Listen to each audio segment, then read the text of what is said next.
देखो, विषय की बात नहीं कहूँ तो भी ठीक नहीं, और कहूँ तो भी उचित नहीं। अपना विषय वो कल कहेंगे, लेकिन जहाँ से उन्होंने छोड़ा है बीच में उनको छोड़ करके मैं फिर उनकी 7वीं भूमिका पर ले जाऊंगा। मार साहब का विषय मार साहब के लिए। अभी हमारे विषय था कि जैसी सृष्टि वैसी दृष्टि, जैसी दृष्टि वैसी सृष्टि। देखो, एक व्यक्ति, एक दृष्टांत के द्वारा मैं अपनी बात शुरू करता हूँ। एक व्यक्ति और मेला में गया, वहां जाकर के उसने चारों तरफ देखा तो एक दर्पण की दुकान के सामने खड़ा हो गया।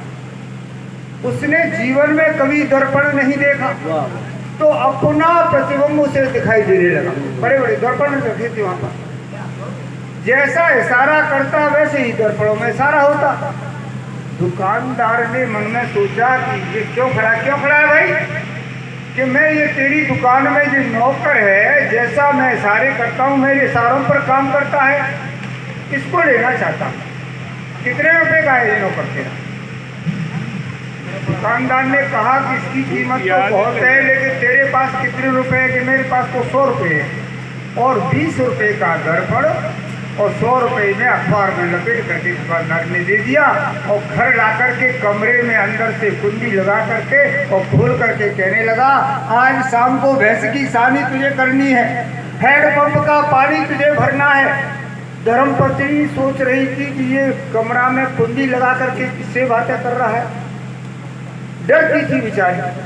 थोड़ी देर बाद जब बाहर गया तो अंदर पहुंची, और उसने भी कभी दर्पण नहीं देखा, और उसको उसमें 30 वर्ष की लड़की दिखाई दी। अब तो रोने लगी और सास को बुलाने लगी कि देख अपने बेटा का कौतुक, सोच लेकर के आया है सोच। अरे बेटा, मेरा बेटा तो बहुत निर्दोषी है, उसको क्यों पातक लगा रही है? खींच करके ले आई, और उस 80 वर्ष की बुढ़िया ने भी कभी दर्पण नहीं देखा। और जैसे ही वो दर्पण के सामने 80 वर्ष की बुढ़िया पहुंची तो उसे अपनी कोई दादी दिखाई दी कि बेटा ये तो कोई दादी लेकर के आया है। झगड़ा होने लगा।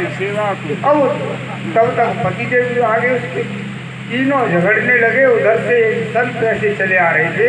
अभी हमारे माता बता रहे थे कि सदगुरु मिल जाती है भाग्य से तो दृष्टि बदल जाती है।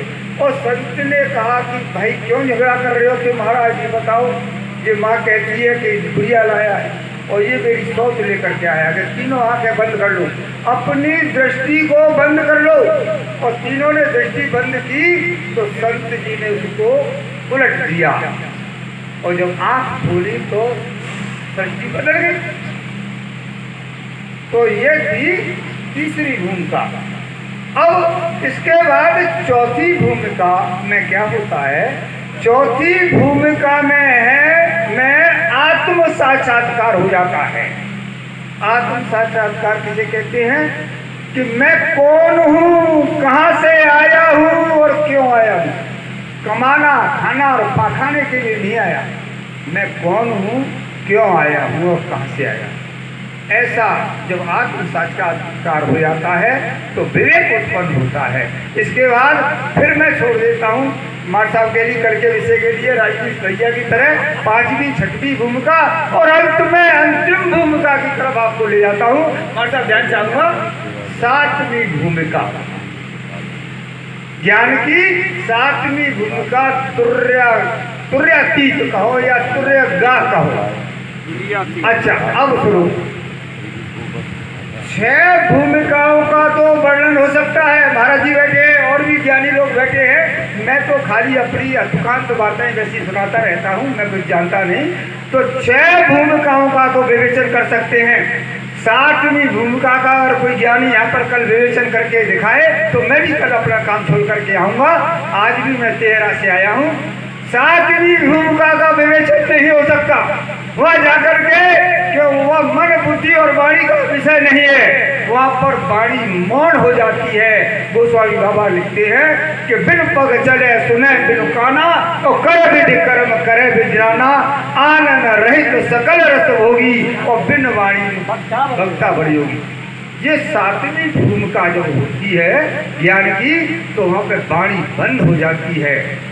वो कुछ नहीं कहता, केवल आनंद में, उस सच्चिदानंद में, सच्चित आनंद, अभी हमारे भैया बता के गए थे, उस आनंद में ऐसा डूब जाता है कि वहाँ पर वो कुछ कह ही नहीं सकता। जो कुएं ने गुड़ खाया तो वो बखान नहीं कर सकता। या ऐसे समझो कि बाल्टी गिर गई कुआं में, और कुआं में कूद करके बाल्टी निकालने वाला गया, और वो देख रहा है कि ये बाल्टी है, लेकिन ऊपर वालों से कह नहीं सकता कि ये बाल्टी है, मैंने देखी। ये स्थिति हो जाती है। तो इस स्थिति का विवेचन, सातवीं भूमिका का विवेचन नहीं हो सकता। अब एक और नई बात, महाराज जी यहाँ पर बैठे हैं, कल भी इस विषय के बारे में प्रसंग चलेगा। यहाँ से और ऊपर की बात विद्वान अपने तरीका से कहेंगे, मैं अपने तरीका से कहता हूँ। ये सातों ज्ञान की भूमिका का केवल एक ही लक्ष्य है, मुक्ति। दूसरा लक्ष्य नहीं है, केवल एक ही लक्ष्य है, मुक्ति। और मुक्ति क्या होती मालूम है? मुक्ति कब होती है? उसमें भी अहंकार है, परमात्मा का पारमार्थिक अहंकार। और मुक्ति होने के बाद क्या होता मालूम है? चारों वेदों में जो वाक्य है, चारों वेदों के बाद वाक्य, अहम ब्रह्मास्मि तत्त्वमसि अयम आत्मानं ब्रह्मा सोहम। चार वेद है और चारों वेदों के चार वाक्य है। अहम ब्रह्मास्मि एक वेद का, दूसरे का सोहम, और तीसरे का तत्त्वमसि, और चौथे का अयम आत्मानं ब्रह्म, यानी मैं ब्रह्म हूँ। ऐसा भाव आ जाता है मुक्ति का। और यहाँ से आगे देखो झगड़ा शुरू हो जाता है, क्योंकि जो मुक्ति चाहने वाले हैं, जो सातवीं भूमिका को पार करने वाले जो विदुषी लोग हैं, विद्वान लोग हैं, वो क्या कहते हैं कि संसार तो मिथ्या है और परमात्मा सत्य है।